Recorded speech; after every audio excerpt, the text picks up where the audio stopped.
Is Nancy Lieberman there, Todd? She sure is. All righty. Women's Basketball Hall of Fame. I'm going to say this. This is going to sound like I'm, kind of catering to Nance. Better passer than Caitlin Clark. Okay? Better passer. I've seen it firsthand. And I'm sure, Nancy, would you agree? Are you a better passer than Caitlin Clark?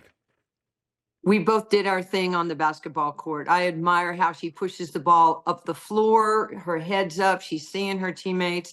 Dan, there's been great passers in the history of women's basketball. I'm glad to be one of them. That's a humble yes is what that was. Do you know that we played a pickup game in Dallas and Dion was in the game? Ken Norton Jr. So Nance is running the point. And grown men were getting hit in the side of the head because they didn't have their head on a swivel. And if you ever have played a game with Nance, you have to have your head on a swivel because she will find the open person. And I remember Dion's out there, Ken Norton Jr., and you're running the point. It was fun. We had a lot of fun. People don't realize that for those 17 years before the WNBA started, I had to play against guys like you. I had to play for the Lakers. I had to play for the Jazz. I had to play in the USBL. My daily routine was going to the downtown YMCA in Dallas and playing against NBA guys. So, my skills were sharpened, right? Iron sharpens iron. And you guys, I would have loved to have those 17 years to play against the Tarasis and the Kelsey Plums, right? Yeah. And your nickname's Lady Magic. So, you were doing things that probably a lot of players weren't doing back in the day. And then what was it like? You met Muhammad Ali, correct? Oh, he was my friend and my hero for 37 years. He changed my life. He taught me all the soft skills and the tough skills that I have today. He taught me to respect everybody, to fear nobody. And he taught me to be an everyday champion. He taught me about racism. He taught me about philanthropy. He taught me about being an entrepreneur and how to lift your sport. And I'm grateful that this man was in my life for all those years.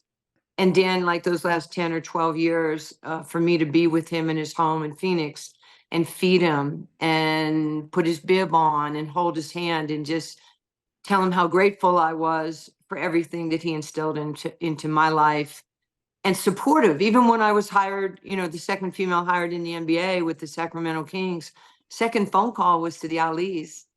He came to my first game in Phoenix. I mean, he was so supportive of me. That's great. And one more thing, Nance used to play pickup games. You went to Rucker Park, didn't you? Practically lived in Rucker Park. I love it there. I would take the A train from Far Rockaway. It was about 40 minutes into Manhattan. Switch trains. I believe it was the E. Get off at 155th. Walk into Rucker. Have the T-shirts in my jacket, so I looked menacing. And the guys would look at me like, little girl. I was just a little skinny redheaded kiddo. And they go, little girl, are you lost? And I'm like, no, are you?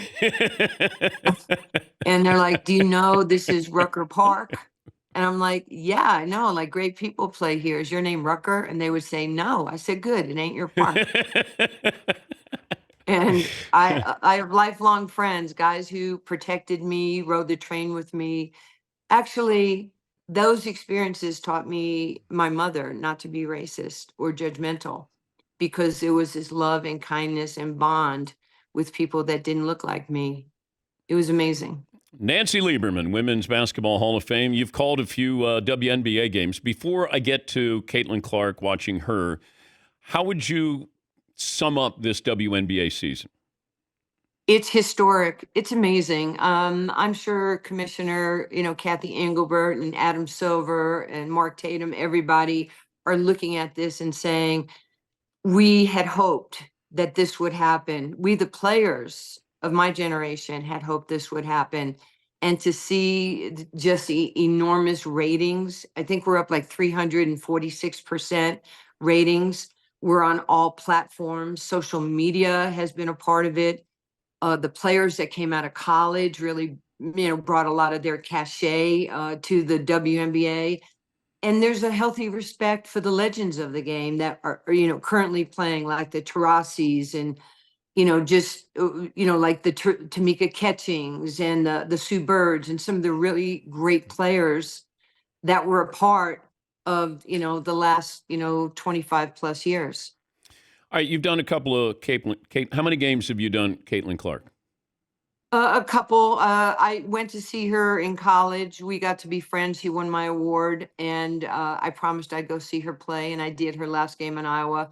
I recently did the game in Dallas, the WNBA game. She's just exceptional. I mean, But is she's she being exceeding. treated differently on the court as a rookie? Well, when you say being treated differently, is the physicality there? Well, yes, of course, the physicality is there. She has to earn her stripes. 17% of all flagrant fouls this year in the W. There's been 32 as of the other day, and 5 of them have been against Caitlin Clark. But let me say this: she has taken everything that's come her way. And look what the Indiana Fever have done since the All-Star break. I think they're 7-1. They've clinched. They're 18-16. They had not made the playoffs in 8 years. And Boston and Mitchell are just crushing it right now. They've got a lot going on. I give Christy Sides a lot of credit, their coach. Okay, but why is she? I don't want to say she's polarizing, but it feels like Caitlin Clark is controversial for some reason. Like, how did we get to this point? You know what? We got to this point because this point has happened before. You know well enough that in 1984, when Michael Jordan came into the NBA, the ratings in the NBA were not great. Chicago Stadium was, a third full, and he comes in from college, winning the championship at North Carolina, and the Jordan rules are in effect. They're knocking, the heck out of him. He's getting the lion's share of the attention. The games are now getting all of his games are on TV. And he just was a polarizing figure. And Tiger Woods was like that when he went to the PGA as well. He changed the total economics of golf the same way Michael Jordan changed the financial economics of the NBA. And I think with that, there's going to be, it's human nature sometimes to have some envy or some jealousy. And it's happening now to Caitlin Clark. And there's nothing wrong with wanting to be a part of that, but everybody in this league is a part of the success right now. Angel is, we haven't had a chance to see Cameron Brink because she hurt herself. Rakia Jackson from Tennessee is amazing. Angel Reese just broke the record, the WNBA record for rebounding in a single season as a rookie. She's been enormous in what she's done. And Camila Cardozo. I mean, there's some great young talent along with Caitlin Clark. And, other players wanted to see what you got. All right, can you take the next level?